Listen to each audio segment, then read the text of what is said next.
कैसे हैं आप सब लोग। Welcome to our channel. आज के इस वीडियो में हम लोग बात करेंगे रिफ्रैक्शन ऑफ लाइट। तो उसमें हम लोग देखने वाले हैं रिफ्रैक्टिव इंडेक्स।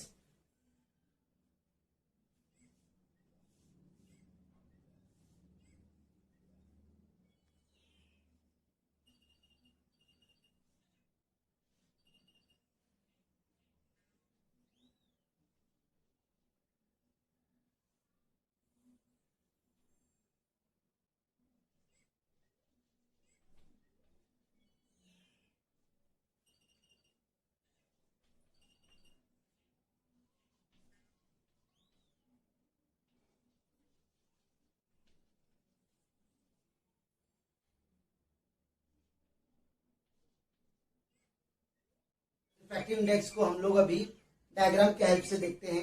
तो यहाँ पे मैंने लिया है ग्लास। तो यहाँ पे जो ऊपर वाला जो है वो मीडियम एयर मीडियम है। मतलब ये यहाँ पे क्या है, रेयर मीडियम भी बोलते हैं। एयर में क्या है, उसके मॉलिक्यूल बहुत दूर दूर रहते हैं, इसलिए स्पीड ऑफ लाइट को बहुत ही फास्ट से वो पास आउट कर सकता है। तो एयर मीडियम में जो लाइट रहता है उसका स्पीड नॉर्मली रहता है 3 × 10⁸ मीटर पर सेकेंड। तो ये स्पीड ऑफ लाइट है।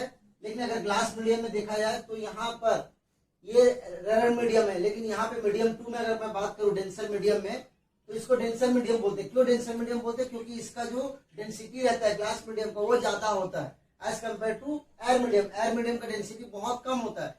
तो एयर मीडियम का डेंसिटी कम होगा तो इस लाइट बहुत फास्ट ट्रेवल करेगा। लेकिन अगर मैं ग्लास मीडियम की बात करूं तो वहां उसका डेंसिटी बहुत ज्यादा रहता है। उसकी वजह से क्या होता है, इसका जो स्पीड ऑफ लाइट रहेगा बहुत धीमे धीमे चलता है। ठीक है। तो यहाँ पर रिफ्रैक्टिव इंडेक्स क्या होता है, कोई भी एक मीडियम से दूसरे मीडियम में जाते हैं और जब उसका डायरेक्शन चेंज होता है, जब उसका स्पीड चेंज होता है, उसी को हम लोग रिफ्रैक्टिव इंडेक्स बोलते हैं। तो हम लोग रिफ्रैक्टिव इंडेक्स नॉर्मली देखा है तो हम लोग लाइट का बताते हैं। ठीक है। तो यहाँ पे हम लोग बात करेंगे रिफ्रैक्टिव इंडेक्स। रिफ्रैक्टिव इंडेक्स को नॉर्मली हम लोग दिखाते हैं म्यू से, या फिर हम लोग बोल सकते हैं एन से। तो यहाँ पे रिफ्रैक्टिव इंडेक्स अगर मुझे दिखाना है तो रिफ्रैक्टिव इंडेक्स क्या होता है, refractive index of medium 2 with respect to medium 1 is equal to velocity of light in medium 1 divided by velocity of light in medium 2। यहां पर रिफ्रैक्टिव इंडेक्स को यहां पे ये क्या होगा,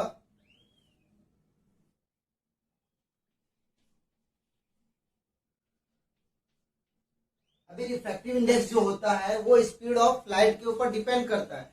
रिफ्रैक्टिव इंडेक्स जो होता है वेलोसिटी ऑफ लाइट के ऊपर डिपेंड करता है। तो यहाँ पर अगर रिफ्रैक्टिव इंडेक्स को अगर मैं एन से दिखा रहा हूं तो वो देखा जाए तो स्पीड ऑफ लाइट के इनवर्सली प्रोपोर्शनल होता है। मतलब अगर इस रिफ्रैक्टिव इंडेक्स अगर बढ़ रहा है, रिफ्रैक्टिव इंडेक्स अगर बढ़ रहा है तो वेलोसिटी उसका कम होगा। ठीक है। अगर मैं बात करूं कि अगर रिफ्रैक्टिव इंडेक्स घट रहा है, डिक्रीज हो रहा है, तो स्पीड ऑफ वेलोसिटी क्या होगा, इंक्रीज होगा। इसका मतलब क्या हुआ कि जब भी लाइट अगर एयर मीडियम से पास होता है तो उसका वेलोसिटी बहुत ज्यादा होगा। लेकिन अगर वो ग्लास मीडियम से जाता है तो यहाँ पर डेंसर मीडियम बोलते हैं। वो इसलिए क्योंकि ग्लास मीडियम का जो मॉलिक्यूल है बहुत सामने सामने होता है, बहुत क्लोज होता है। अगर इतना क्लोज रहेगा तो उसको वहां से जाने में बहुत प्रॉब्लम होगा, दिक्कत होगा। तो इसलिए यहाँ से ये जब भी पास होता है तो बहुत स्लो पास होता है। अगर मैं refractive index of air medium देखूं तो यहाँ पर क्या होगा, बहुत स्लो होता है, क्योंकि यहाँ पर लाइट बहुत फास्ट ट्रेवल करती है। और ग्लास मीडियम में लाइट का स्पीड ऑफ लाइट क्या होता है, डिक्रीज हो जाता है। तो यहाँ पे रिफ्रैक्टिव इंडेक्स बढ़ जाता है।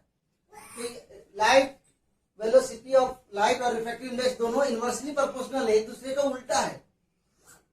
तो यहाँ पर अगर मैं रिफ्रैक्टिव इंडेक्स बताऊं, refractive index of medium 2 with respect to medium 1, तो यहाँ पे क्या होगा, रिफ्रैक्टिव इंडेक्स का medium 2 divide by refractive index का medium 1।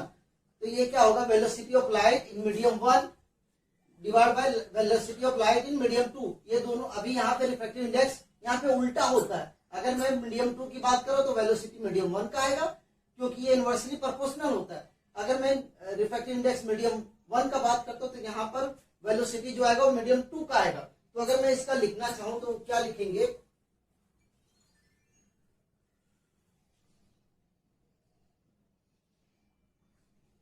Refractive index of medium 2 with respect to medium 1 is equal to V1 upon V2। उसी तरह से अगर मुझे मान के चलो कि मैं रिफ्रैक्टिव इंडेक्स ऑफ मीडियम 1 निकाल रहा हूं विद रिस्पेक्ट टू मीडियम 2, तो यहाँ पे क्या होगा V2 अपॉन V1 आएगा। ठीक है, ये दोनों एक दूसरे को उल्टा होते हैं। मतलब इसको अगर मैं लिखना चाहूं तो कुछ इस तरह से होगा, refractive index of medium 1 divide by refractive index of medium 2। मतलब refractive index of medium 1 with respect to medium 2 is equal to V2 upon V1, एक दूसरे को उल्टा होता है। तो इसको अगर मैं लिखूंगा तो कैसे ये होगा, refractive index of medium 1 with respect to refractive index of medium 2 is equal to velocity of light in medium 2 divide by velocity of light in medium 1। Refractive index है। रिफ्रैक्टिव इंडेक्स नॉर्मली हम लोग बात करें तो refractive index speed of light के ऊपर depend करता है। ठीक है, यहाँ पर एक न्यूमेरिकल सम के हेल्प से भी हम लोग देख लेते हैं। मान लो कि जो मीडियम 1 है V1 वो दिया है, स्पीड ऑफ लाइट है जो कि एयर मीडियम से आ रहा है। ओके, तो यहाँ पर न्यूमेरिकल सम, तो यहाँ पे क्या है, जब लाइट ट्रेवल करता है एयर मीडियम में तो उसका वेलोसिटी होता है, उसका स्पीड होता है 3 × 10⁸ जो कि स्पीड ऑफ लाइट है। अगर मैं वो वैक्यूम से, अगर एम्प्टी स्पेस से अगर वो ग्लास मीडियम में जाता है तो उसका स्पीड कम हो जाता है। तो उसका स्पीड मान के चलो कि 1.5 दिया है, 1.5 × 10⁸ मीटर पर सेकंड दिया है।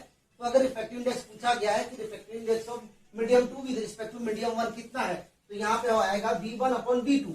तो यहाँ पे क्या आएगा, V कितना है 3 × 10⁸, और ये कितना है 1.5 × 10⁸। तो इसको अगर हम लोग डिवाइड करेंगे तो ये आएगा 2। मतलब क्या हुआ कि refractive index of medium 2 with respect to medium 1, जो स्पीड है मीडियम 1 में जो स्पीड है, अगर वो स्पीड इसमें जाता है मीडियम 2 में जाता है तो उसका रिफ्रैक्टिव इंडेक्स जो उसका स्पीड है वो 2 टाइम्स कम हो जाता है। ठीक है, तो मतलब यहाँ पे क्या होगा, यहाँ पे स्पीड ऑफ लाइट कम हो जाएगा लेकिन रिफ्रैक्टिव इंडेक्स 2 टाइम्स से बढ़ जाता है, क्योंकि ये दोनों एक दूसरे के ऑपोजिट होते हैं। अभी हम लोग एक नया टॉपिक लेते हैं और वो देखते हैं। अभी हम लोग देखने वाले हैं reflection of light in different media. तो सबसे पहले हम लोग बात करते हैं, यहाँ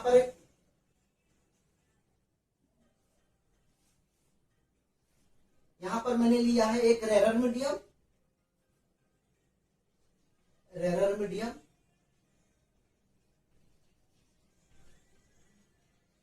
और यहाँ पे लिया डेंसर मीडियम।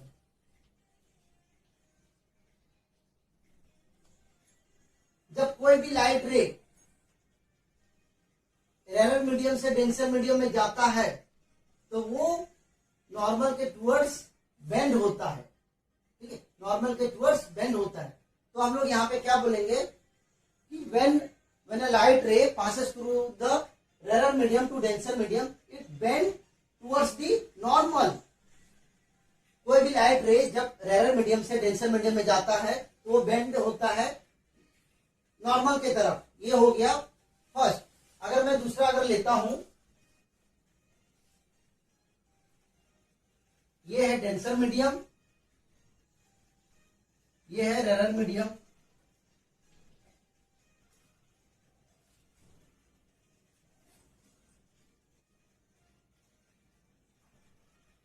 कोई भी लाइट रे जब डेंसर मीडियम से रेरर मीडियम में जाता है तो वो यहाँ पर क्या हो रहा था, बेंड हो रहा था नॉर्मल की तरफ, लेकिन इसका यहाँ उल्टा होता है, वो वहां से उसके ऑपोजिट भागेगा, उससे दूर भागेगा। तो हम लोग क्या बोलेंगे, when a light ray passes through denser medium to rarer medium, it's away from the normal. मतलब कोई भी लाइट रे जब डेंसर मीडियम से रेरर मीडियम में जाता है तो वो लाइट रे नॉर्मल से बहुत दूर भागता है, मतलब अवे जाता है। थर्ड क्या होगा, कोई भी लाइट रे अगर वो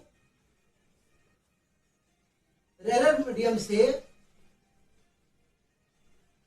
डेंसर मीडियम में आता है और उसका लाइट का जो डायरेक्शन है, जो लाइट रे जो आता है वो एंगल ऑफ जो इंसिडेंट रे रहेगा, अगर 90 एंगल, अगर वो नॉर्मली आता है, परपेंडिकुलर आता है, तो वो बिना डायरेक्शन चेंज किए जैसे आता है वैसे ही पास हो जाएगा। तो हम लोग क्या बोलेंगे, when incident ray is incident on the boundary of two media normal, it passes without changes its direction. तो यहाँ पर क्या हो रहा है, refraction of light different medium में, अलग अलग मीडियम लिया है। तो यहाँ पे क्या हो रहा है, जब रेयर मीडियम से डेंसर मीडियम में जाता है तो नॉर्मल के तरफ बेंड होता है।